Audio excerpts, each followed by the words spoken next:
in one sense, it's very, very understandable how people like want to call light into their life and be one with light and truth and love. But we can be very easily not just accused, but we can skip some important work of digging up some sort of glass that has been lodged in our body. If we don't dig out the dirt from the wound, sometimes it heals over in an unnatural way within our body, or if we bury things too much. And I know we grow up in a culture where there's been tons of trauma. And of course, trauma happens all over the world, but there's tons of trauma. There's tons of healing. These are words that get thrown around in the New Age community, but there is a lot of pain that has to be unearthed. But you don't stay focused on that forever, but it should be brought to the light, especially if there's been some serious trauma in your life, because the worst thing that we can do is never heal that trauma, fall romantically in love with someone, and then all the trauma comes out, but we blame the other person for our trauma. Om Namo Bhagavate Vasudevaya. Om Namo Bhagavate Vasudevaya. Om Namo Bhagavate Vasudevaya.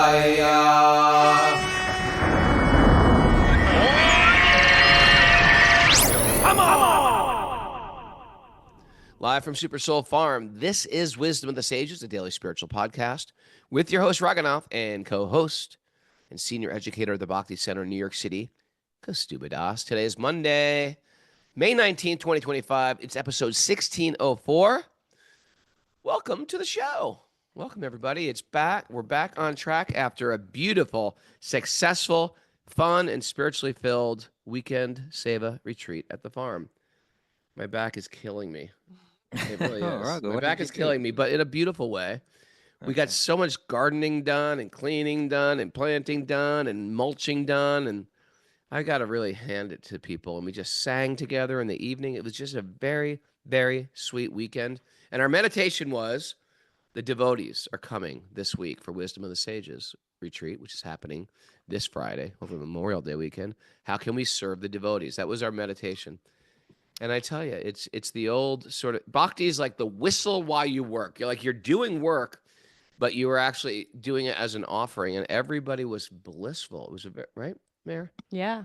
Yeah. So on behalf of me and Mara, we really want to thank everybody who came up and contributed. We have a really sweet community up here, and we still got Bunky here in Shanaz Om.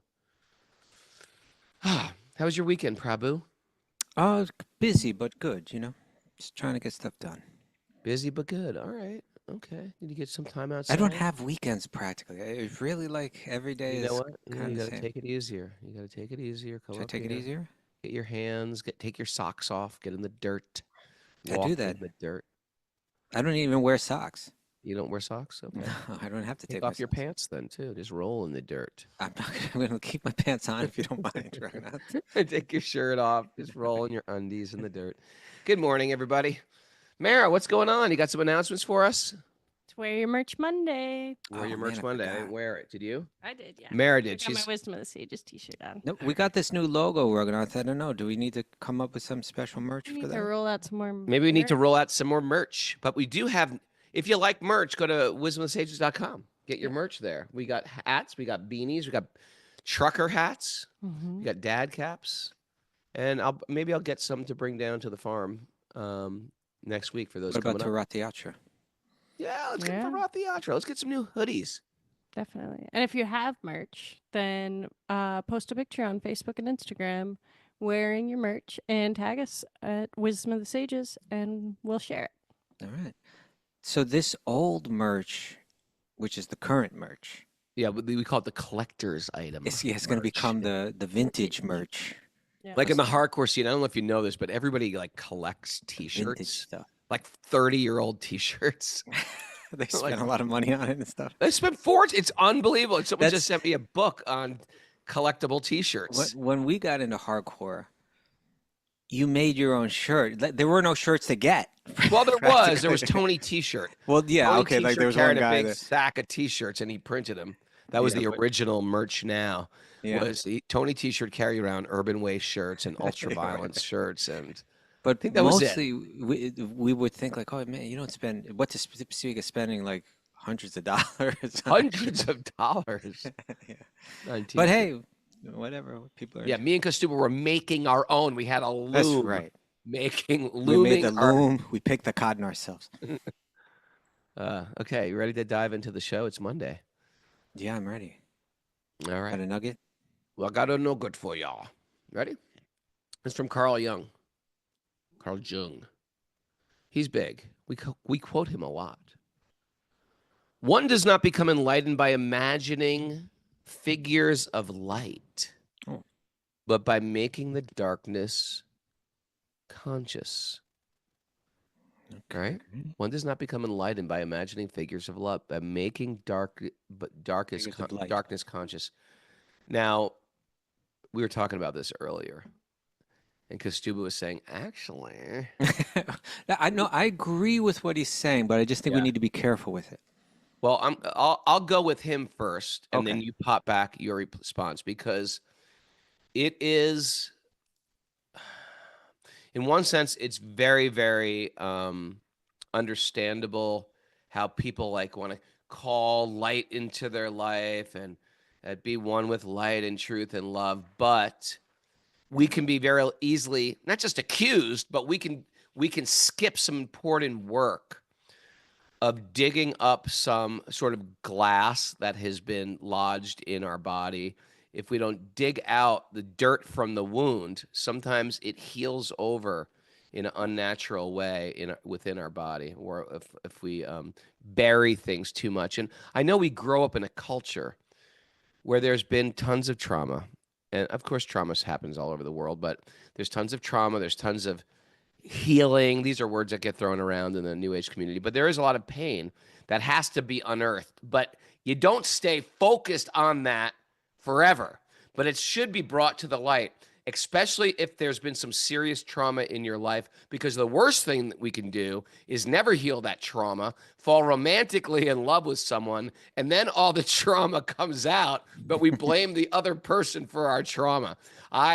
Because all these things that we talk about in bhakti recovery that Jiva talks about is, these alcoholism or gambling or drug addiction, sex addiction, shopping addiction, eating addiction.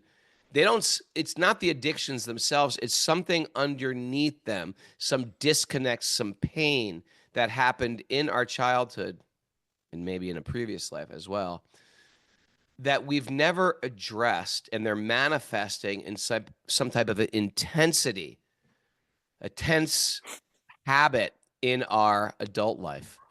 And so unless we go back, and 12-step is very good for getting into those dark places, uprooting it, talking it through, understanding it, forgiving it, trying to find out what my responsibility with it was, making some amends to it. The 12-step program is so powerful for things like this. It is focusing on that darkness while at the same time moving forward and accepting that ultimately God is in control. Everything's here to help me grow and evolve. But it's not living in darkness. It's shining some light to it so I can move ahead. Mm-hmm. Now, some of us don't have those dark places to go. And Kaustubha, why don't you share what you're sharing with me right before the show? Because it's also very, very interesting. Okay, well, let's go back to the nugget for a second. So he's saying one does not become enlightened by imagining figures of light. I think the way that I understand that, by imagining figures of light, in other words, don't neglect the work that you have to do. Don't be superficially spiritual, right? Which I think a lot of people do, which we may be, all of us may be prone to do if we're not careful.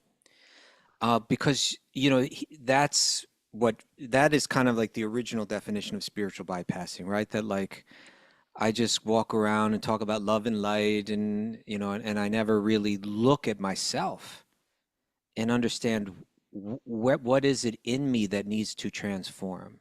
What is it within myself that needs to be addressed?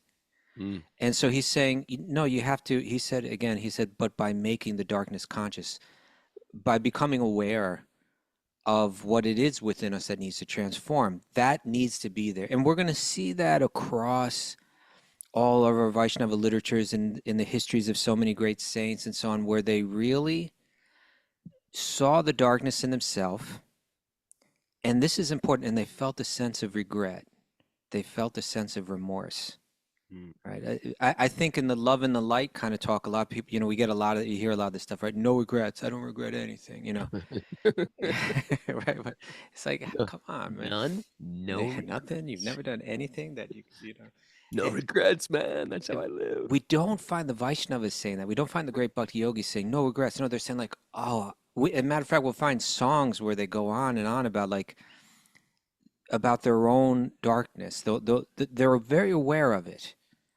You know, one important reference is this sometimes confusing verse in the Bhagavad Gita where Krishna says, even if one commits the most abominable activity, they should still be considered saintly.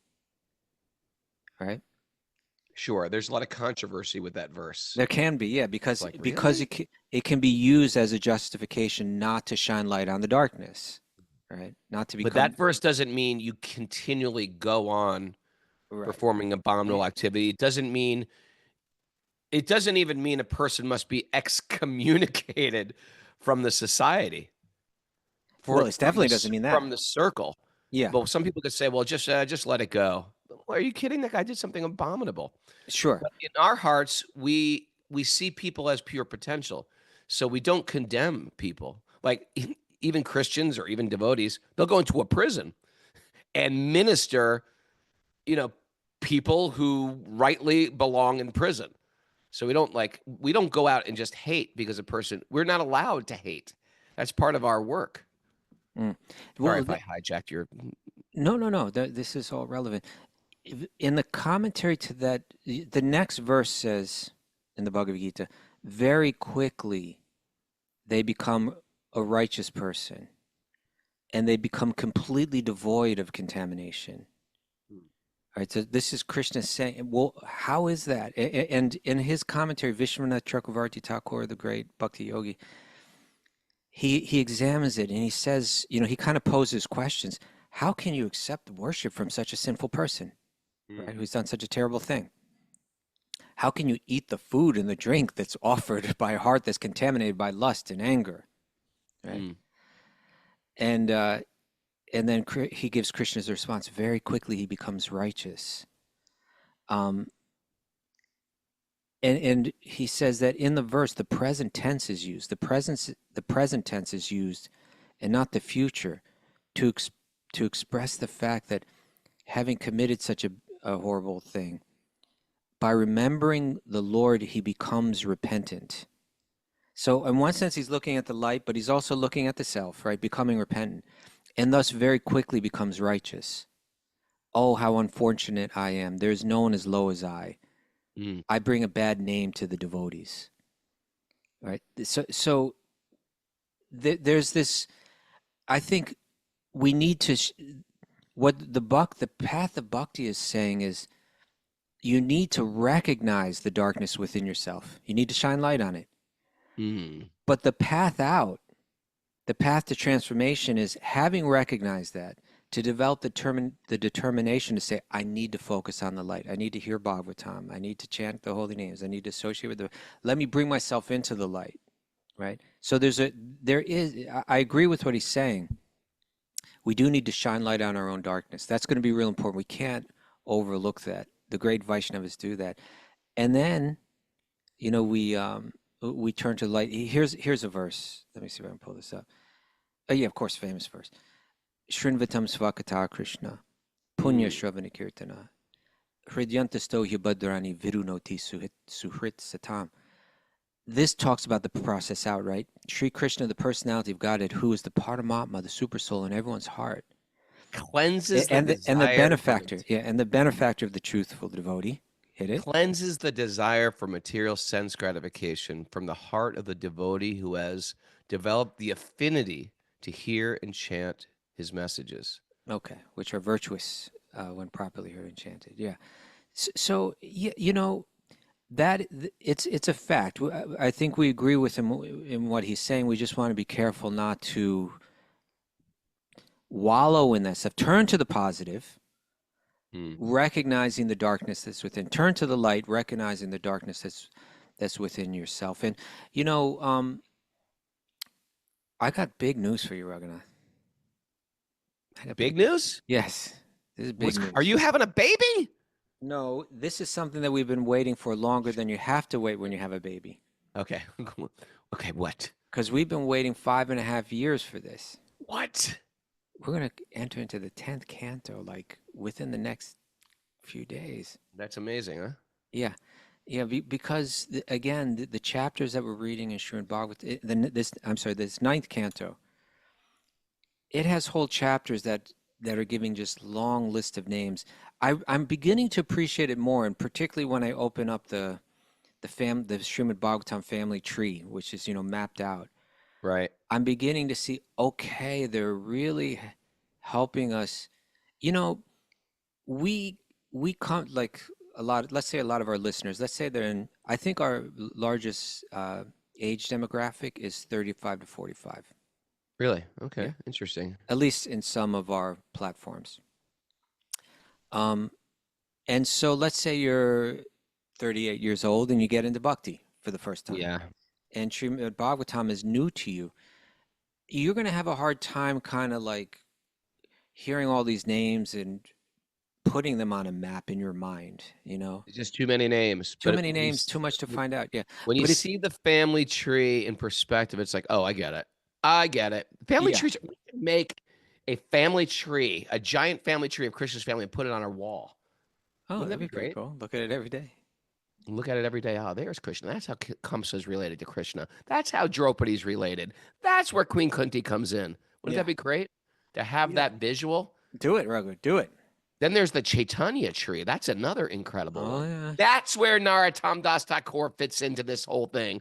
That's Raghunath Das Goswami. That's Venkata Bhatt. Now I get it. Well, there is a chapter in the Adi Leela of the Chaitanya Charitamrita, which is the tree of Lord Chaitanya, right? Yeah, all the different in the lineages are beginning. mapped down. And so if you grow up, let's say rather than getting into it when you're 38 years old or whatever, you get into it when you're when you're born, and you're hearing these stories from Mahabharata, from Bhagavatam, from the different Puranas, from Ramayana. And so you have all these names floating around, all these stories floating around.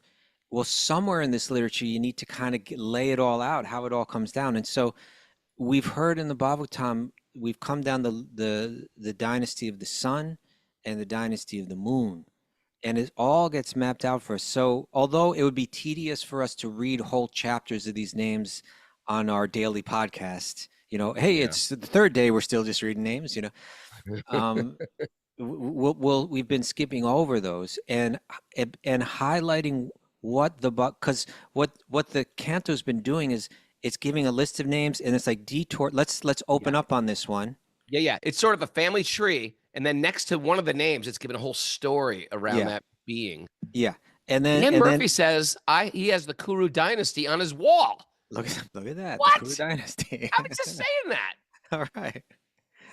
And so that's what it's been doing. It's been it zooms out and gives long lists of names, and then it zooms in on one person that it's got a lesson for us. It's got a nugget for us. It's got something for us to hold on to learn from, to embrace. And then it zooms out again and starts reeling down names, and then it zooms in again. And some of the zoom ins throughout the Ninth Canto have been just like a series of like 8 verses or something like that, but a real important lesson. And some of them have been several chapters. Like, for instance, when we got to Ambarish, it was several chapters. When we got to Ramachandra, it was several chapters. But they're all names that are coming down. But it's all building and building to the very end of the canto, which we're going to start with today. We're going to jump forward to the 24th chapter, and we're going to jump to the end of the 24th chapter. Because the interesting thing is, in the past couple chapters before this, the names start to become more familiar because we're getting, Shantanu And, The you names know, we know from the Mahabharata. we're getting or- right down to the characters in the Mahabharata, the characters that are from the time of Krishna, you know. So you get down to the Kuru dynasty is listed there. Like, And this is only 5,000 years ago. It was like there's a- yesterday. that's right. It feels The like ones in that, the actually. Bhagavatam are like millions of years ago. That's right. From this perspective, it begins to feel like 5,000 years ago, that's like the current age practically, right? Wow. And so the names start to become familiar. We hear about the Pandavas and we hear about the Kauravas and so on. And then and so it's going down different branches of these lineages, and then it comes down to the branch where the Yadu dynasty is coming down. And then it talks about the birth of Krishna. And so there's a series of verses at the end of the 24th chapter of the Ninth Canto that begin to speak about, it's like they begin to speak about Krishna. And where we saw, as I mentioned, sometimes it would zoom out for like or zoom in for 8 verses to cover one character in more depth. And in some cases, like Ambarish or Ramachandra, it went for even several chapters. When it gets to Krishna, it becomes, 90-something chapters in the 10th canto. Now this is the person that we've been waiting. You can go back to the first canto, first chapter, and the sages of Naimisharanya are asking Sutta Goswami, tell us about Krishna. Right, tell us about Krishna. Now we're going to do that. This is the main event. This is the main event, but we had to shine the light on our darkness before we looked at this light, right? We had to deal with our own anarthas. You know, this is also, you know, very fascinating and important conversations are recorded in the book, the Chaitanya Charitamrita, where Sri Chaitanya is giving his instructions to Rupa Goswami and to Sanatana Goswami, who become these incredibly important figures in the history of how bhakti spreads throughout the world. Right? They were the intimate followers of Sri Chaitanya, and in their really important books, they outline how bhakti works. And it's from those books that Srila Prabhupada, he amalgamated all of that information that they shared and built it into his commentaries. And now the whole world is like benefiting from those commentaries, right? It's available to the whole world. It was only known in narrower circles prior to that, and it wasn't known in the Western world practically at all. But where did the Goswamis get that information? They got it directly from the mouth of Sri Chaitanya, and those conversations are recorded in the Chaitanya Charitamrita. We can become like a fly on the wall. And so, you know, these come at the end of the Madhya Lila, at the end of the middle section of the Chaitanya Charitamrita. And there we find in Varanasi, Sri Chaitanya speaking to Sanatana Goswami. And he's describing what the path of evolution looks like in bhakti yoga, from shraddha, from faith, all the way to prema, to pure love of God. You know, he names each stage, you know, that there's faith, shraddha. Then that the initial faith leads to sadhusanga. You associate with devotees, with sadhus. And your faith becomes stronger. And then you get to the point where you develop a conviction. I want to make this my practice. I want to focus my life on this, right? I want to make this the purpose of my life. Then you come to the stage called Bhajana-kriyā, where you accept formal guidance, you accept formal initiation into the path, you take vows, this is how I will follow. And then that leads to a stage called anartha-nivṛtti, where anartha means the unwanted things become eliminated, nivṛtti, right? That darkness within us, those dark material attachments, those bad habits, etc. We shine light on them, we recognize them, and bhajana-kriyā, you know, because we're doing the bhajana-kriyā, because we're being purified through the focus through the spiritual practice, focusing on the name, focusing on Bhagavatam, etc. A great phrase, Bhajana-kriyā. You're doing your practice of bhajan, of giving love towards the Lord. And through it, kriya, you're being purified of those anarthas. So now those anarthas are being eliminated, anartha-nivṛtti, and then, in one sense, only then, you achieve the stage called nishta, which means now you're fixed. Now you're no longer here and there and distracted and become, going this direction and that direction. You become entirely focused. That's a very serious yogi now. Someone that's really got control of the mind, got control of the senses, is when you meet a person on that level, it's very impressive and very inspiring. That's where we want to, and then that gradually deepens and deepens up until it becomes prema. But what kind of happens in this ninth canto is maybe we should just, I was thinking we're going to jump forward to the very end of this 24th chapter, where there's a series of verses that begin to speak about Krishna, like, hey, we're getting to the main event now. But maybe we could just do a quick review of some of the characters that we met in the ninth canto, some of the darkness that was shown. And usually you hear about these lineages and they're just glorifications, but actually the ninth canto showed a lot of their shortcomings, a lot of their darkness, so that we can examine that darkness in ourselves before we enter into the ninth canto, as a practice of purification, of shining light, of shining knowledge, of bringing Krishna into those dark corners within ourselves. So why don't we chant the mantras? We can do a quick review, and then we can start to read those verses. Narayanam namaskritya naram chaiva narottamam devim saraswatim vyasam tato jayam madhiraye. Before we start in the Srimad Bhagavatam, which is our very means of conquest, one should offer respectful obeisances to the Supreme Lord Narayan, unto Nara Narayan Rishi, the supermost human being, unto Mother Saraswati, the goddess of learning, and to Srila Vyasadeva, the author. Nasta prayeshu badreshu nityam bhagavat sevaya bhagavati uttama shloki bhaktir bhavati naishtiki. By regular attendance in classes in the Bhagavatam and by rendering service to the pure devotees, all that is troublesome to the heart will become eradicated, and loving service to the Supreme Lord, whose praise with transcendental songs will be established as an irrevocable fact. Om Jnana Timarandasya Jnananjana Shalakaya Chakshurun Midatam Yena Tasmai Shri Gurave Namaha. I was born in the darkness of ignorance. My teachers are opening my eyes with the torchlight of knowledge. I offer my obeisances at their lotus feet. Okay, so we're gonna let's just look at some, and not even all of them, right? And some of the lessons that we learned. If we go back to the earlier part of the ninth canto, when it zoomed in on some characters, a lot of what we saw was people that were misunderstood and mistreated because they're falsely accused, or they were held responsible for something that really they were trying to do something good, and they got blamed for it and punished for it. And we see that rather than becoming upset, they tolerated it, right? There was this example of this person named Prashadra. He was a warrior, and he humbly took up the role of protecting the cows every night, right? He would stay up late at night, all night, and watch over the cows. That's like, wow, what a noble thing to do, right?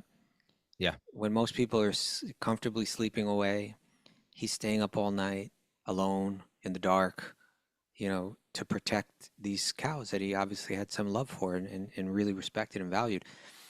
And one night, he heard a cow being attacked by a tiger, and he came running out, but it was dark, and he fought to kill the tiger. And then once he went back to what he's doing. But the next morning when it was light out, he saw it by mistake. He hadn't killed the tiger. He killed the cow. Right. And so he was held responsible for that and punished for that. But he didn't. We saw that he was cursed for that, actually, right? But he accepted the curse with humility and saw it as an opportunity to take up a life of renunciation. And he went deeper and deeper into his spiritual life. So that was like one example. Then we heard the example of Sukanya, who as a little girl made some mistake. It's still hard to understand, but there was a sage, Chavana Muni. Yeah. Somehow he was like, he was under the dirt or something like that. Like she was poking around in the dirt with like a thread of, like a blade of, like a sharp blade of grass, I guess. And she poked him in the eye and injured him. And it was just, oh my God, you've harmed this powerful mystic sage.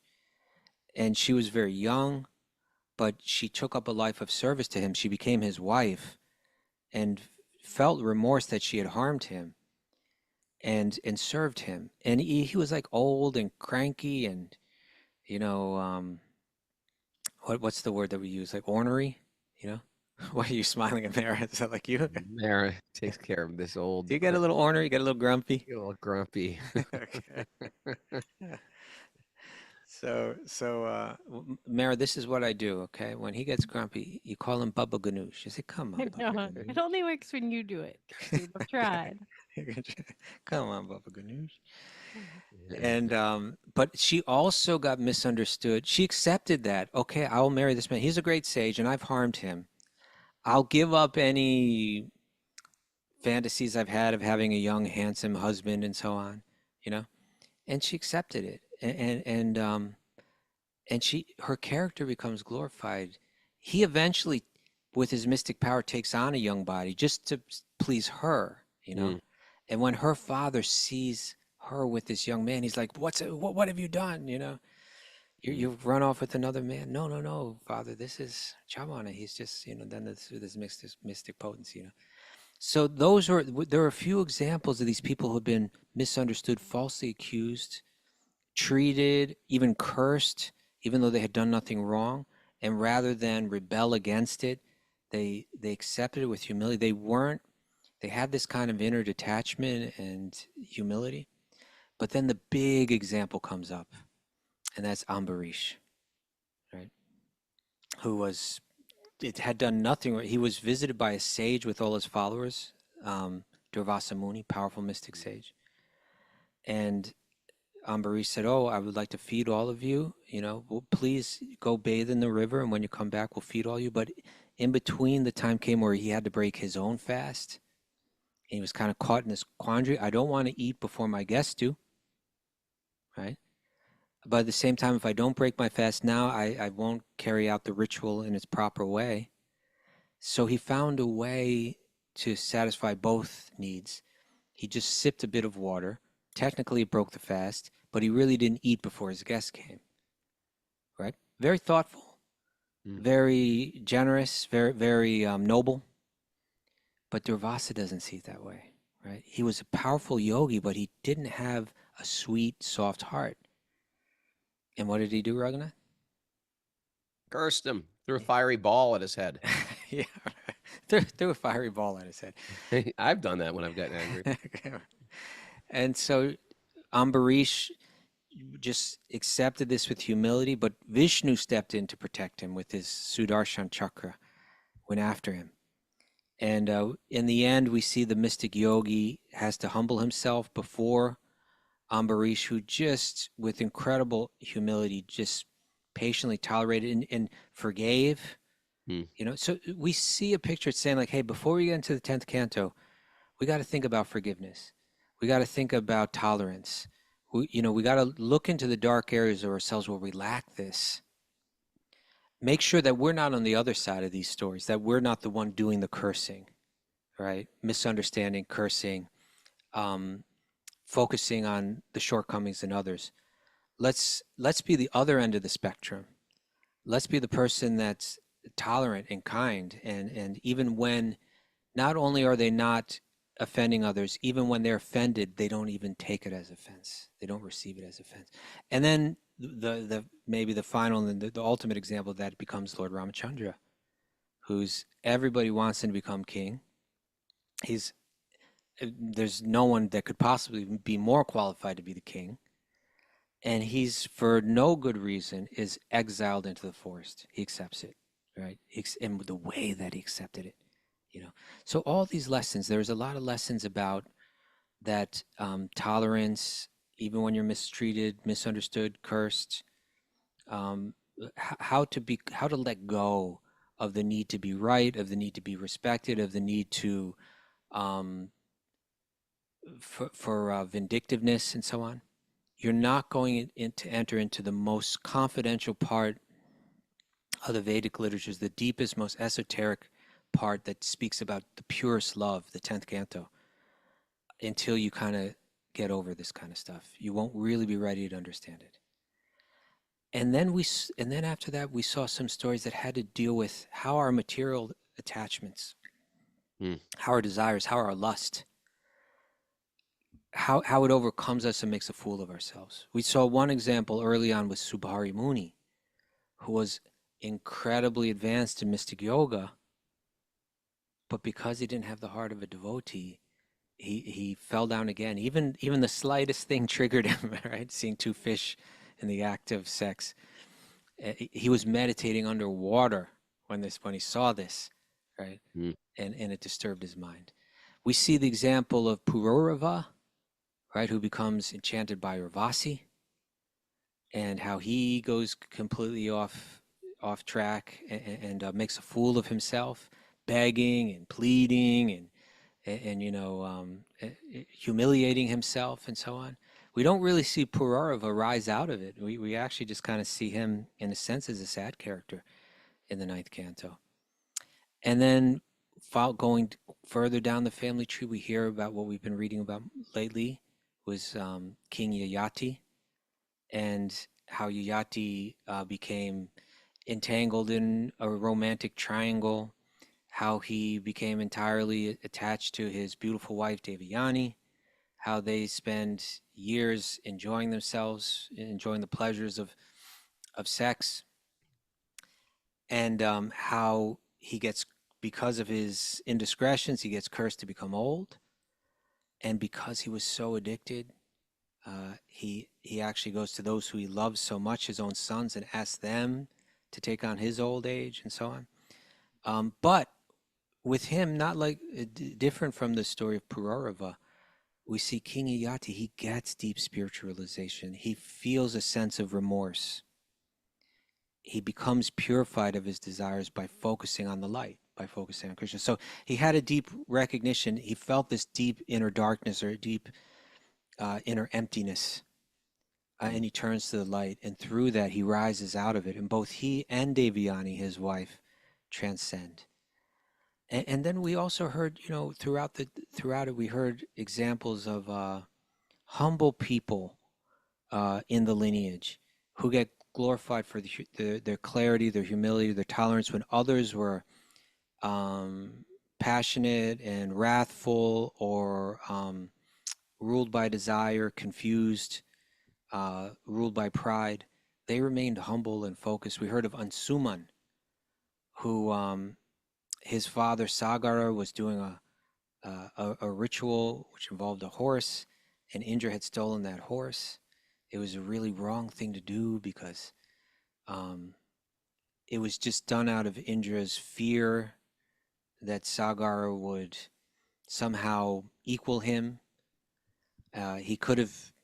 Indra could have congratulated him and welcomed him, but instead he acting out of fear and envy, he stole the horse. And the sons of Sagara go searching for the horse. And in doing so, they come upon the sage Kapila, and the horse is near Kapila, and they assume that he must have stolen it. And in a rash way, they begin to accuse him and attack him. And all of those sons, and I forget exactly how many there were, but and here we go. There were 60,000 of them. They were all burned into a huge pile of ashes. And it was only Ansuman, who I believe was the grandson, came and found them. And with such humility, he spoke to Kapila and pleased him. And he's the one that initiated the efforts, which took several generations to bring the Ganges River down, to bring Ganga down. So he's glorified, Ansuman. Puru is glorified, the son that was willing to accept the old age of his father with detachment. So we it's just been an interesting canto, a canto that shines light on our darkness, that encourages us to become detached, to become humble, to become tolerant, because without these qualities, without shining some light on that darkness, it's going to be difficult for us to fully embrace the light, to really understand who Krishna is, to have a mind that's got the kind of I suppose we could say purity, or the insight to be able to look deep within these texts and hear about Krishna and hear who he is, understand who he is, understand who we are in relation to him. It's a difficult thing to grasp. I think we lost Raghu. I think he... I'm here. Oh, good. Okay. How's it going on? Just let me know when you come back. So yeah, now we'll have the chance to kind of like, very soon we're going to enter into that 10th canto. Very soon we're going to get to hear the descriptions of Krishna that Vyasa has been holding on to all along throughout all of this literature. In the Bhagavad Gita, we're going to hear Krishna say that, he'll give so many teachings on yoga and jnana, but he'll say, but there's this confidential stuff that you can only understand when you're anusuyave, when you have no envy in your heart, when Krishna is glorified, that you don't think, why him and not me, right? And that's what a lot of this Ninth Canto has been helping us understand. Become that kind of person that's got no issues anymore, that's got not trying to defend some false idea of who I am and how important I am and so on. Let go of all of that. And then when you turn to the light and you see that it's a person, you won't feel any animosity towards that person. You won't feel any envy of that person, any fear of that person. You'll have no issues with that person, that loving, beautiful person. You'll accept that person. You'll accept them into your mind and into your heart. And so now we get to that point, Raghunath, where we're going to jump forward to chapter 24 of the Ninth Canto. And let me see. I think we're going to jump forward to verses 53. Yeah, verse 53. And this is where it opens up. We're hearing that the lineages have come down to Krishna's father, right? And then it says he had many sons, and one of those sons was Krishna. And then we're going to hear this Ninth Canto ends with some verses that are just kind of like getting us ready for the 10th Canto. The eight sons born of Sahadeva, such as Pravara and Shruta, were exact incarnations of the 8 Vasus in the heavenly planets. Okay. Vasudeva begot 8 highly qualified sons through the womb of Devaki. These include Kirtiman, Susheshna, Bhadrasen, Riju, Samardana, Bhadra, and Shankarsan, the controller and the serpent incarnation. That's Balara. The 8th son was the Supreme Personality of Godhead himself, Krishna. The highly fortunate Subhadra, the one daughter, was your grandmother. Whenever the principles of Dharma deteriorate and the principles of adharma increase, the Supreme Controller, the Personality of Godhead, Sri Hari, appears by his own will. O King, Maharaj Pritchett, but for the Lord's personal desire, there is no cause for his appearance, disappearance, or activities. As the Supersoul, he knows everything, and consequently, there is no cause that affects him, not even the results of fruitive activity. The Supreme Personality of Godhead acts through his material energy in the creation, maintenance, and annihilation of the cosmic manifestation, just to deliver the living entity by his compassion and stop the living entity's birth and death and duration of materialistic life. Whew, that's a big statement. Thus, he enables the living being to return home, back to Godhead. Okay, let's just... Everything that is happening to get us back to Godhead. Yeah, and the distinction of what we're hearing here from what we've heard about when we've zoomed in on others throughout the Ninth Canto. Even when we heard about Lord Ram, you didn't hear this kind of thing. This is giving us, we're getting right to, Krishna's tu Bhagavan Svayam, right? We were told that back in the first canto that there's so many different incarnations, portions and plenary portions of the Supreme, the part of Brahman, the origin of everything. Now we're about to talk about that origin of everything. So we're getting, building up to the zoom in on him, which again is going to go for over 90 chapters. We're hearing that this is that person that comes into this world, that demonstrates his leelas, that so that we can bring our mind back to him. We're getting a really dramatic. These are far more dramatic and huge statements that are being made about Krishna at this point to end this canto. The Supreme Personality of Godhead acts through his. Oops. Although the demons who take possession of the government, this is a good one. Although the demons who take possession of the government are dressed like men of the government, they do not know the duty of the government. Whoa. Consequently, by the arrangement of God, such demons who possess great military strength fight with one another, and thus the great burden of demons on the surface of the earth is reduced. The demons increase their military power by the will of the Supreme, so that their numbers will be diminished and the devotees will have a chance to advance in bhakti or Krishna consciousness. Yeah, so Very these are interesting. these are yeah. If we go back to Mahabharata, we find that the earth was suffering because there's the demons who are generally on other planets, these really powerful asuras. They had all taken birth on the earth in the family, in these dynasties that came down, right? As a matter of fact, in these past couple chapters that we skipped over that were just listing lots of names, you got names like Jarasandha.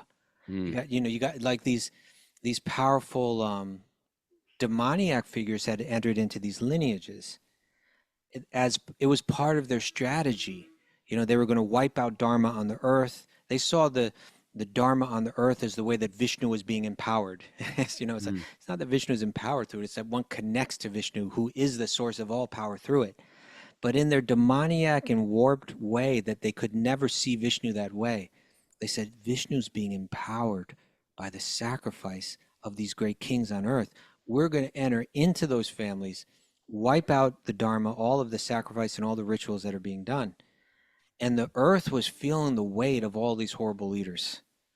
And turns to Brahma, and together they turn to Vishnu. Please help. And they receive the message, don't worry, right? I will incarnate, and I'm going to incarnate with all of you, all the different devas. And we will take on the forms of kings, and we'll remove this burden from the earth so that the earth will be free again. And that's the battle of Kurukshetra. Right? And so that means Vishnu says, I will appear.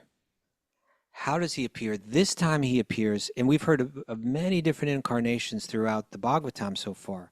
We've heard about Varaha. We've heard about Narasimha. We've heard about Kapila. We've heard about so many different ways that Krishna appeared. But now Krishna is saying, I'm going to appear myself, not as an incarnation of myself, not as a different form of myself, but I'm going to appear as my original self. I'm going to come and I'm going to play as a Leela avatar. I'm going to play, but it'll be two things that are going on, several or many things that are going on. One, I'll be playing, and two, I'll be removing the burden of the earth. And that's the battle of Kurukshetra and everything that builds up to it. But three, I'll be demonstrating my Leela. And this is the most important reason. So that we can see Krishna, see who he is, see his mind, see his heart, see how those who have pure love in their hearts, how they relate with him. That's where we learn everything about life. That's the vision, that's the light that we need to focus on, right? What does pure love look like in eternity? It looks like Krishna's Leela. That's going to be demonstrated in the canto that's about to open up to us. That is our time, sir. Oh, we're out of time. Wow, okay. 7:59. Miss Mara, did you collect some valuable takeaways? Yes, I did. Get your smiling face on the screen here. All right. What you got, Mara? Don't stay focused on the pain forever.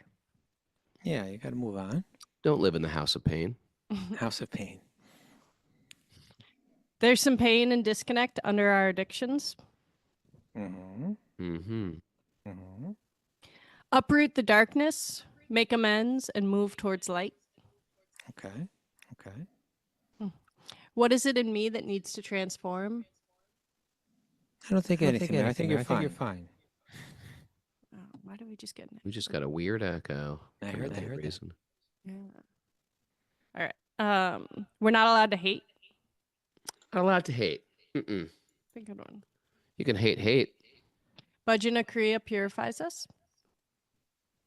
Yes, Yep, it does. I'm I'm gonna stop talking. Yeah, I think you got to stop. He's- Ninth Canto teaches us to accept our fate with tolerance, humility, and detachment. Ooh, that's a good recap. Let go of your issues to enter the 10th Canto and accept Krishna. Everything is happening to get us back to Godhead. And 10th Canto is the main event. Oh, that's nice. Thanks, everybody, for joining us.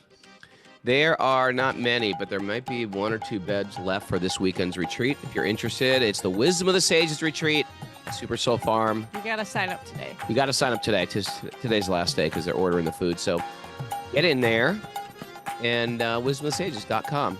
And looking forward to seeing you. Woo! And people are already signing up for our wisdom training going on in India. That's special. Goes to wisdom training for about 12 days. Then they had the flower festival. And then, I don't think we announced this yet, but then we're going to Mayapur for a week. You can make that a whole trip. Also this year, we're doing kirtan training where you can study mridanga. And the next training where you study harmonium. And of course, the 200-hour and 300-hour teacher training. That goes on for the whole month in January. What a great time to get away from the Northeast. Get out for the winter and go to the Govardhan Eco Village. That's on my website, raghunath.yoga. If you're interested in the wisdom training, that is wisdomofthesages.com. And I'm really excited to host Kaustubha. Do you know what day you're coming up, Kaustubha? I think Friday morning, but we can talk about it.